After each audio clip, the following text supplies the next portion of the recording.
जय हिंद दोस्तों। हम आपको कल बताए थे गंगा नदी के बारे में बताए थे। अब उसकी केवल सहायक नदियाँ के बारे में ही जानना था। तो सहायक नदियाँ आपको बताया था कि ये एक बाएं सहायक नदी होती है, एक दाएं सहायक नदी होती है। जैसे कि ये है,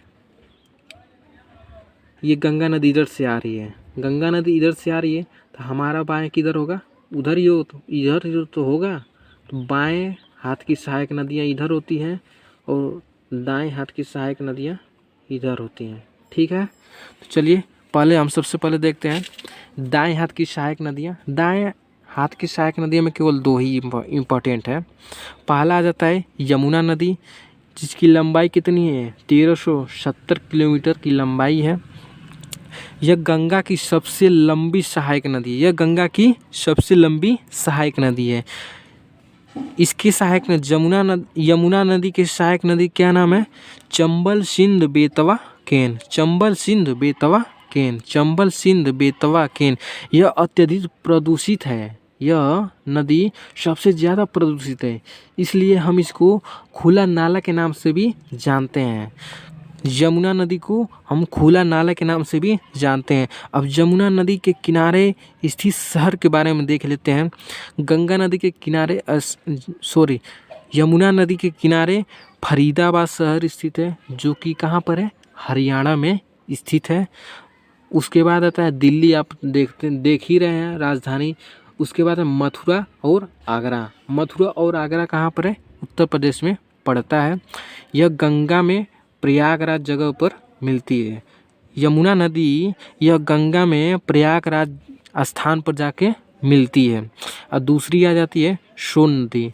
इसका उद्गम स्थल कहाँ पर है? अमरकंटक की पहाड़ियाँ। अमरकंटक की पहाड़ियाँ से दो नदी निकलती है।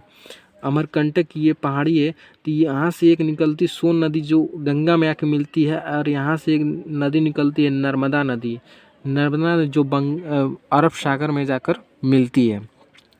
तो आप इससे याद रखें, जो सोन नदी कहाँ पर मिलती है? गंगा में आकर पटना स्थान पर सोन नदी आकर मिलती है।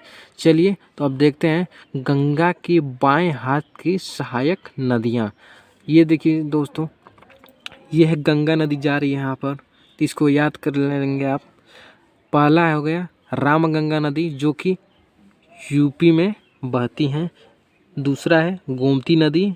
तीसरा है घाघरा नदी। घाघरा नदी का दूसरा नाम ही सरयू नदी है, जो कि वर्तमान में योगी जी ने इसको बदलने का निर्णय लिया है।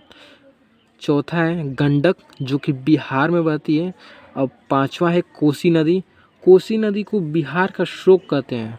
इसको मार्ग परिवर्तन का यह जगह बहुत तेज बदलती है।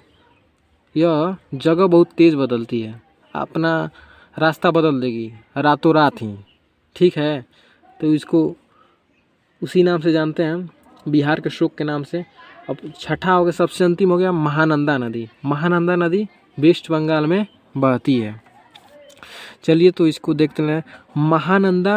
महानंदा गंगा को अंतिम सहायक नदी, गंगा की अंतिम सहायक नदी है। कोसी नदी बिहार का शोक के नाम से जानते हैं, तथा यह भागलपुर जिले में गंगा से मिलती है।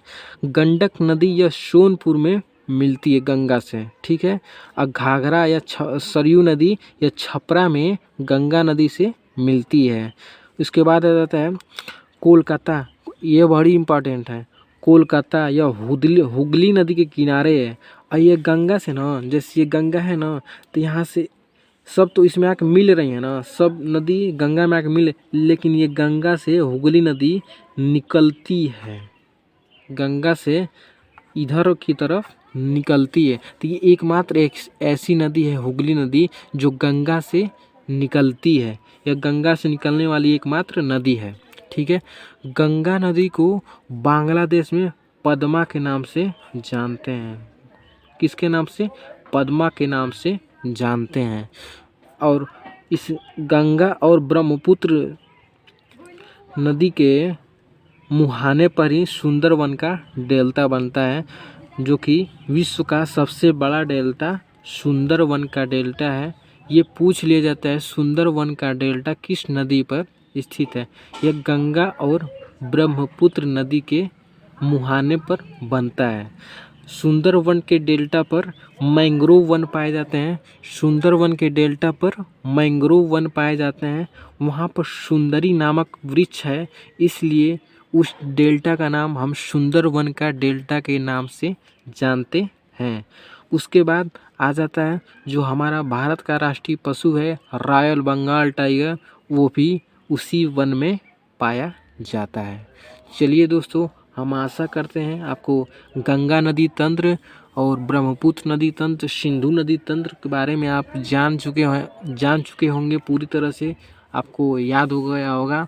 तो वीडियो आपको पसंद है तो वीडियो को लाइक ज़रूर कर दें, तथा नए हैं तो इस चैनल को सब्सक्राइब ज़रूर करें, तथा इस वीडियो को ज़्यादा से ज़्यादा शेयर करें ताकि यह अन्य लोगों तक भी पहुंच सकें।